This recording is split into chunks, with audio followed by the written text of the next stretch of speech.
Inclusion and dreaming big have been the ethos that has driven all our work since our early days when we have begun our journey in 1895. Today, with a large footprint of 68 offices in India, I'm particularly happy to share that we have begun in all earnest our work in districts and towns on a mission mode to carry forward your message to us when we called upon you and requested your presence for our 125th year celebrations. The lockdown period was also an opportunity for us to connect at many districts to help in compliance and relief work. So we are here today to rededicate ourselves to nation building under your leadership and work on Atma Nirbhar Bharat. Excellencies, ladies and gentlemen, may I now invite our Honorable Prime Minister Sri Narendra Modi ji, our chief guest for this special inaugural session of CII on its 125th year to give his inaugural address. Namaste ji. Thank you Vikram ji, नमस्ते। सबसे पहले तो CII को 125 साल सफलतापूर्वक पूर्ण करने के लिए आप सबको बहुत बहुत बधाई, कांग्रेचुलेशंस। इस 125 साल की यात्रा बहुत लंबी होती है, अनेक पड़ाव आए होंगे, अनेक उतार चढ़ाव आए होंगे, लेकिन 125 साल तक एक संगठन को चलाना ये अपने आप में बहुत बड़ी बात होती है। उसमें समयानुकूल परिवर्तन आए हैं, व्यवस्थाएं बदली है, और पहले तो मैं इन 125 साल में सीआईआई को मजबूती देने में जिन जिन लोगों ने योगदान दिया है, वैसे सभी पूर्व के आपके महानुभावों को भी इस समय बधाई दूंगा। जो हमारे बीच नहीं होंगे उनको आदरपूर्वक नमन करूंगा, और भविष्य में इससे जो संभालने वाले हैं उनको अनेक अनेक शुभकामनाएं भी देता हूं। कोरोना के इस टाइम पीरियड में इस तरह के ऑनलाइन इवेंट्स शायद यही एक न्यू नॉर्मल बनते जा रहा है, लेकिन ये भी इंसान की सबसे बड़ी ताकत होती है कि वो हर मुश्किल से बाहर निकलने का रास्ता बना ही लेता है। आज भी हमें जहां एक तरफ इस वायरस से लड़ने के लिए सख्त कदम उठाने हैं, वहीं दूसरी तरफ इकोनॉमी का भी ध्यान रखना है। हमें एक तरफ देशवासियों का जीवन भी बचाना है, तो दूसरी तरफ देश की अर्थव्यवस्था को भी स्टेबलाइज करना है, स्पीड अप करना है। इस सिचुएशन में आपने गेटिंग ग्रोथ बैक इस बात को प्राथमिकता दी है, और निश्चित तौर पर इसके लिए आप सभी भारतीय उद्योग जगत के लोग बधाई के पात्र हैं। बल्कि मैं तो गेटिंग ग्रोथ बैक से आगे बढ़कर ये भी कहूंगा कि yes we will definitely get our growth back. आप लोगों में से कुछ लोग सोच सकते हैं कि संकट की इस घड़ी में मैं इतने कॉन्फिडेंस से ये कैसे बोल सकता हूं। मेरे इस कॉन्फिडेंस के कई कारण हैं। मुझे भारत की कैपेबिलिटीज और क्राइसिस मैनेजमेंट पर बहुत भरोसा है। मुझे भारत के टैलेंट और टेक्नोलॉजी पर भरोसा है। मुझे भारत के इनोवेशन और इंटेलेक्ट पर भरोसा है। मुझे भारत के फार्मर्स, एसएमईज, एंटरप्रेन्योर्स पर भरोसा है और मुझे भरोसा है इंडस्ट्री के लीडर्स पर, आप सभी पर। इसलिए मैं कह रहा हूं, yes, we will get our growth back. India will get its growth back. साथियों, कोरोना ने हमारी स्पीड जितनी भी धीमी की हो, लेकिन आज देश की सबसे बड़ी सच्चाई यही है कि भारत लॉकडाउन को पीछे छोड़कर अनलॉक फेज 1 में एंटर कर चुका है। अनलॉक फेज 1 में इकोनॉमी का बहुत बड़ा हिस्सा खुल चुका है। काफी हिस्सा अभी 8 जून के बाद और खुलने जा रहा है। यानी गेटिंग ग्रोथ बैक की शुरुआत तो एक प्रकार से हो चुकी है। आज ये सब हम इसलिए कर पा रहे हैं क्योंकि जब दुनिया में कोरोना वायरस पैर फैला रहा था, तो भारत ने सही समय पर, सही तरीके से सही कदम उठाए। दुनिया के तमाम देशों से तुलना करें तो आज हमें पता चलता है कि भारत में लॉकडाउन का कितना व्यापक प्रभाव रहा है। इस लॉकडाउन में भारत ने कोरोना से लड़ाई के लिए फिजिकल रिसोर्सेज को तैयार तो किया ही, हमने ह्यूमन रिसोर्स को भी बचाने का भरसक प्रयास किया है। ऐसे में अब सवाल ये है कि इसके आगे क्या। इंडस्ट्री लीडर्स के नाते आपके मन में ये सवाल जरूर होगा कि अब सरकार क्या करने जा रही है। आत्मनिर्भर भारत अभियान के बारे में भी मुझे पक्का विश्वास है कि आपके मन में भी मंथन चलता होगा, कुछ सवाल भी होंगे, और ये बहुत स्वाभाविक है, ऑब्वियस है। साथियों, कोरोना के खिलाफ इकोनॉमी को फिर से मजबूत करना, ये हमारी हाईएस्ट प्रायोरिटीज में से एक प्रमुख प्रायोरिटी है। इसके लिए सरकार जो डिसीजंस अभी तुरंत लेने जरूरी हैं, वो तो एक के बाद एक ले ही रही है, लेकिन साथ साथ में ऐसे भी फैसले लिए गए हैं जो लॉन्ग रन में देश की मदद करेंगे। साथियों, प्रधानमंत्री गरीब कल्याण योजना ने गरीबों को तुरंत लाभ देने में बहुत मदद की है। इस योजना के तहत करीब 74 करोड़ बेनिफिशियरीज, उनके घर तक राशन पहुंचाया जा चुका है। प्रवासी श्रमिकों के लिए भी फ्री राशन पहुंचाया जा रहा है। इसके अलावा अभी तक गरीब परिवारों को 53,000 करोड़ रुपीस, यानी 53,000 करोड़ रुपए से ज्यादा की फाइनेंशियल असिस्टेंस दी जा चुकी है। महिलाएं हो, दिव्यांग हो, बुजुर्ग हो, श्रमिक हो, हर किसी को इससे लाभ मिला है।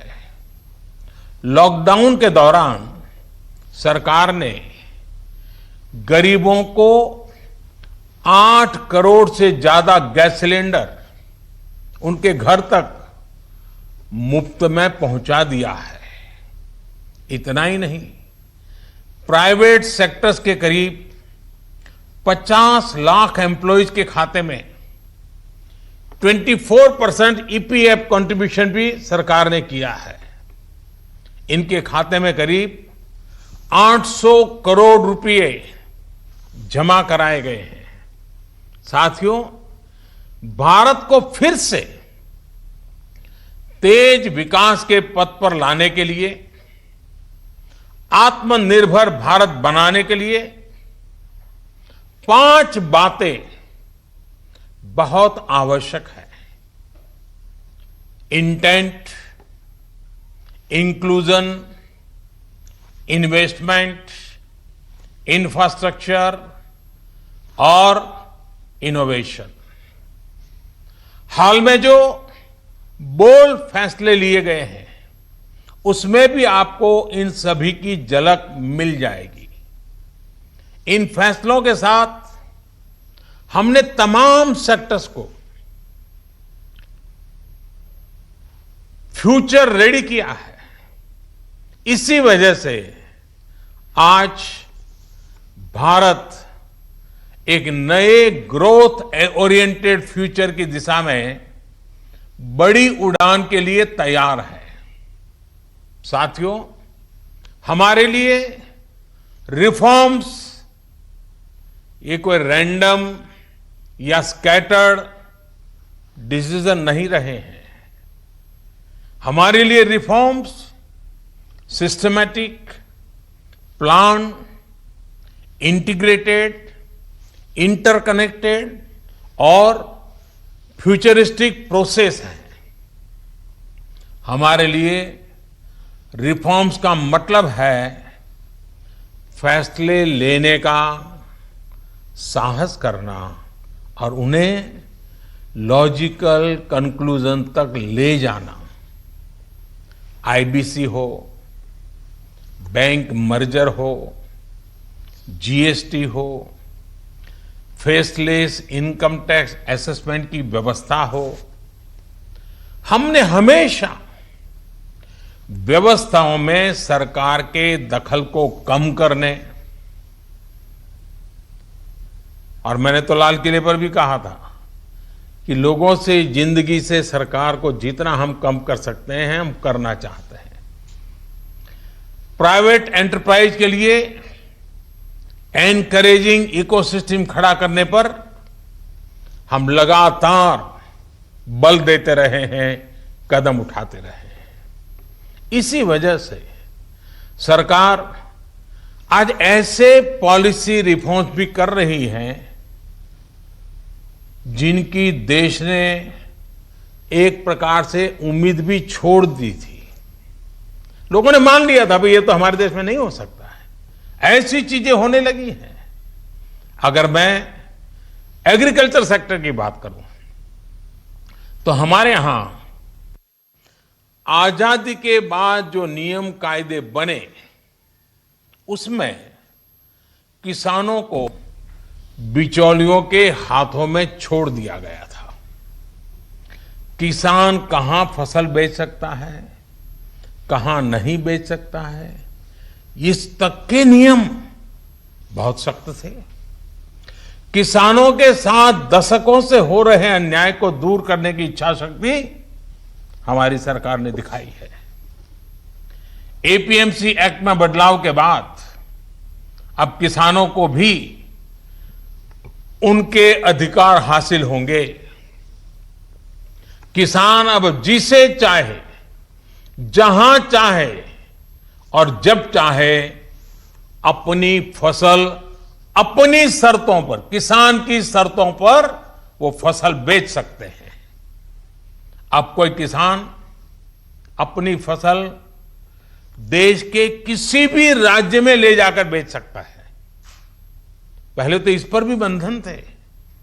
साथ ही वेयरहाउसेस में रखे अनाज या एग्रीकल्चर प्रोडक्ट्स अब इलेक्ट्रॉनिक ट्रेडिंग के जरिए भी बेचे जा सकते हैं।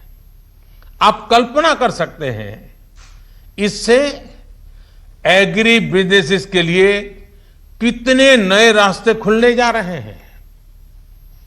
साथियों, इसी तरह हमारे श्रमिकों के कल्याण को ध्यान में रखते हुए रोजगार के अवसरों को बढ़ाने के लिए लेबर रिफॉर्म्स भी किए जा रहे हैं। जिन नॉन स्ट्रेटेजिक सेक्टर्स में प्राइवेट सेक्टर को इजाजत ही नहीं थी, उन्हें भी खोला गया है। आपका ध्यान इस पर भी गया होगा कि सबका साथ, सबका विकास, सबका विश्वास के रास्ते पर चलते हुए हम वो फैसले भी ले रहे हैं जिसकी मांग बरसों से हो रही थी। साथियों, दुनिया का तीसरा वो देश जिसके पास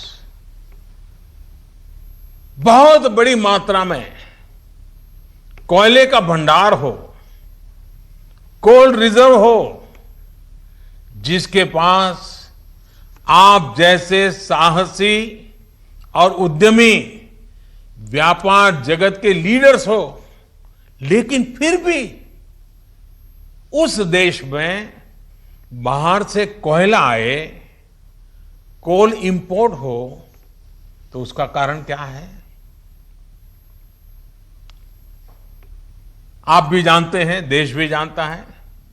कभी सरकार रुकावट बनी रही, कभी नीतियां रुकावट बनी रही, लेकिन अब कोल सेक्टर को इन बंधनों से मुक्त करने का काम शुरू कर दिया गया है। अब कोल सेक्टर में कॉमर्शियल माइनिंग को परमिट कर दिया गया है। पार्सली एक्सप्लोर्ड ब्लॉक्स को भी अलॉटमेंट करने की परमिशन दी गई है। इसी तरह मिनरल माइनिंग में भी अब कंपनियां एक्सप्लोरेशन के साथ साथ माइनिंग का काम एक साथ कर सकती है। इन फैसलों के कितने दूरगामी परिणाम होने वाले हैं, ये इस सेक्टर से परिचित लोग अच्छी तरह जानते हैं। साथियों, सरकार जिस दिशा में बढ़ रही है, उससे हमारा माइनिंग सेक्टर हो, एनर्जी सेक्टर हो या रिसर्च और टेक्नोलॉजी हो, हर क्षेत्र में इंडस्ट्री को भी अवसर मिलेंगे और यूथ के लिए भी नई अपॉर्चुनिटीज खुलेगी। इस सबसे भी आगे बढ़कर अब देश के स्ट्रेटेजिक सेक्टर्स में भी प्राइवेट प्लेयर्स की भागीदारी एक रियलिटी बन रही है। आप चाहें स्पेस सेक्टर में निवेश करना चाहें, एटॉमिक एनर्जी में नई अपॉर्चुनिटीज को तलाशना चाहें,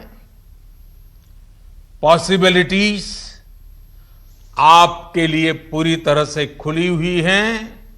हर अवसर आपका इंतजार कर रहा है। साथियों, आप ये भली भांति जानते हैं कि एमएसएमई सेक्टर की लाखों यूनिट्स हमारे देश के लिए इकोनॉमिक इंजन की तरह हैं। इनका देश की जीडीपी में बहुत बड़ा कंट्रीब्यूशन है। इंडियन इंडस्ट्रीज के पास एक क्लियर पाथ है। आत्मनिर्भर भारत का रास्ता, सेल्फ रिलायंट इंडिया का पाथ। आत्मनिर्भर भारत का मतलब है कि हम और ज्यादा स्ट्रांग होकर दुनिया को एम्ब्रेस करेंगे। आत्मनिर्भर भारत वर्ल्ड इकोनॉमी के साथ पूरी तरह इंटीग्रेटेड भी होगा और सपोर्टिव भी। लेकिन ध्यान रखिएगा, आत्मनिर्भर का मतलब ये भी नहीं है कि हम स्ट्रैटेजिक क्षेत्रों में किसी पर निर्भर रहें। हम उस स्थिति में नहीं रहना चाहते। It is about creating strong enterprise in India, enterprises that can become global forces It is about generating employment. It is about empowering our people to come out and create solutions that can define the future of our country. हमें एक ऐसी robust local supply chain के निर्माण में invest करना है जो global supply chain में भारत की हिस्सेदारी को स्ट्रेंथन करे।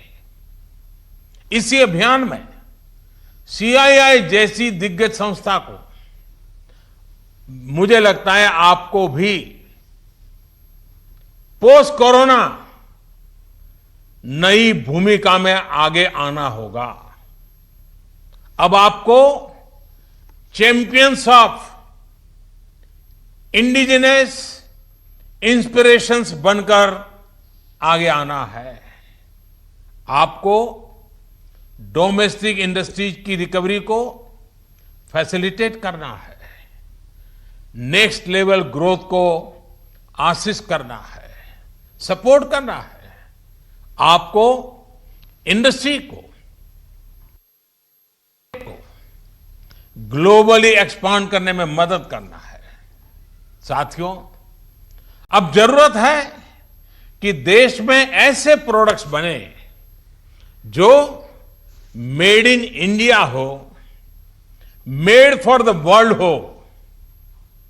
कैसे हम देश का आयात कम से कम करें, इसे लेकर क्या नए लक्ष्य तय किए जाएं, उस पर सोचने की जरूरत है। हमें तमाम सेक्टर्स में प्रोडक्टिविटी बढ़ाने के लिए अपने टारगेट तय करने ही होंगे। यही संदेश मैं आज इंडस्ट्री को देना चाहता हूं और देश यही अपेक्षा भी आपसे रखता है। साथियों, देश में मैन्युफैक्चरिंग को, मेक इन इंडिया को रोजगार का बड़ा माध्यम बनाने के लिए आप जैसे तमाम इंडस्ट्री के संगठनों से चर्चा करके ही कई प्रायोरिटी सेक्टर्स की पहचान की गई है। इनमें से furniture, air conditioner, leather and footwear, in 3 sectors पर काम शुरू भी हो चुका है। सिर्फ एयर कंडीशनर को लेकर ही हम अपनी डिमांड का 30% से अधिक इंपोर्ट करते हैं। इसको हमें तेजी से कम करना है। इसी तरह दुनिया का दूसरे सबसे बड़ा लेदर प्रोड्यूसर होने के बावजूद ग्लोबल एक्सपोर्ट में हमारा शेयर बहुत कम है। साथियों, कितने ही सेक्टर्स हैं जिसमें हम बहुत अच्छा कर सकते हैं। बीते सालों में आप सभी साथियों के सहयोग से ही देश में वंदे भारत जैसी आधुनिक ट्रेनें बनी हैं। देश आज मेट्रो के कोच निर्यात कर रहा है। इसी तरह मोबाइल फोन मैन्युफैक्चरिंग हो, डिफेंस मैन्युफैक्चरिंग हो, अनेक क्षेत्रों में इंपोर्ट पर हमारी डिपेंडेंस को कम करने का प्रयास लगातार चल रहा है। और मैं बहुत गर्व से कहूंगा कि सिर्फ 3 महीने के भीतर ही पर्सनल प्रोटेक्टिव इक्विपमेंट पीपीई, इसकी सैकड़ों करोड़ की इंडस्ट्री आप ही लोगों ने खड़ी की है। 3 महीने पहले भारत में एक भी पीपीई नहीं बनती थी।